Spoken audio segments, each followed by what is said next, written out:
नमस्कार किसान भाइयों,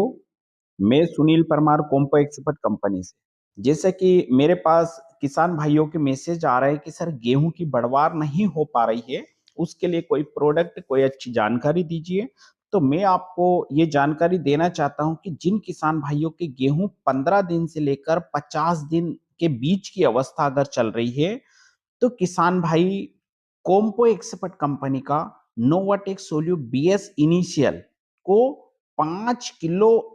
प्रति एकड़, 1 एकड़ में 5 किलो डालना है और यूरिया के साथ मिला के आप खेत में डालकर और सिंचाई कर दीजिए। बिल्कुल आपके गेहूं की बढ़वार भी होगी, उसमें जो उम्बिया निकलेगी वो भी शानदार निकलेगी, उसका जो कलर अगर पीला हो रहा है गेहूं का, वो भी बिल्कुल एकदम हरापन होना चालू हो जाएगा। में इसमें क्या कंटेंट है, तो इसमें नाइट्रोजन की मात्रा 21% है, सल्फर की मात्रा 24% होती है, प्लस ये बीएस का मतलब ऐसा है कि इसमें बायोलॉजिकल सपोर्ट के लिए लाभकारी बैक्टीरिया मिलाए गए हैं।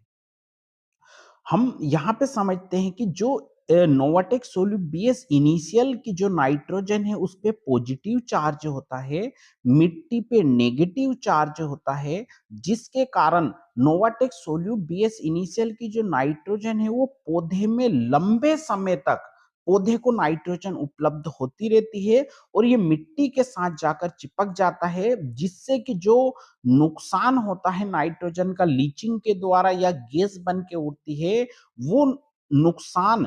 इस नाइट्रोजन में नहीं हो पाता है। हमने देखा है यूरिया वाली नाइट्रोजन का जमीन में भी नुकसान होता है, जिसके कारण प्रदूषण बढ़ता है, मिट्टी प्रदूषण या जल प्रदूषण। दूसरी बात, गैस बन के भी उड़ती है नाइट्रस ऑक्साइड के रूप में, लेकिन इसकी जो नोवाटेक सोल्यू बीएस इनिशियल की नाइट्रोजन वो अमोनिकल वाली नाइट्रोजन है, जो किसी प्रकार का प्रदूषण नहीं करती, क्योंकि ये मिट्टी के साथ जाके मिट्टी में चिपक जाती है, क्योंकि मिट्टी पे माइनस चार्ज होता है और इस पे प्लस चार्ज होता है, जिसके कारण पौधे को लंबे समय तक वो उपलब्ध होती है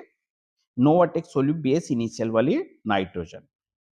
उसके बाद हम ये समझेंगे कि जो अमोनिया वाली नाइट्रोजन है वो धीरे धीरे बैक्टीरिया के द्वारा नाइट्रेट नाइट्रोजन में बदलती है। इस प्रक्रिया को रोकने के लिए कॉम्फो एक्सपर्ट कंपनी ने डीएमपीपी टेक्नोलॉजी का उपयोग किया गया है। ये डीएमपीपी टेक्नोलॉजी ये बताती है कि अमोनिया वाली नाइट्रोजन है उसको नाइट्रेट नाइट्रोजन में बदलने से रोकना है, जिसका फायदा ये होता है कि मिट्टी में ये लंबे समय तक नाइट्रोजन बनी रहती है और इसका किसी प्रकार से नुकसान नहीं होता।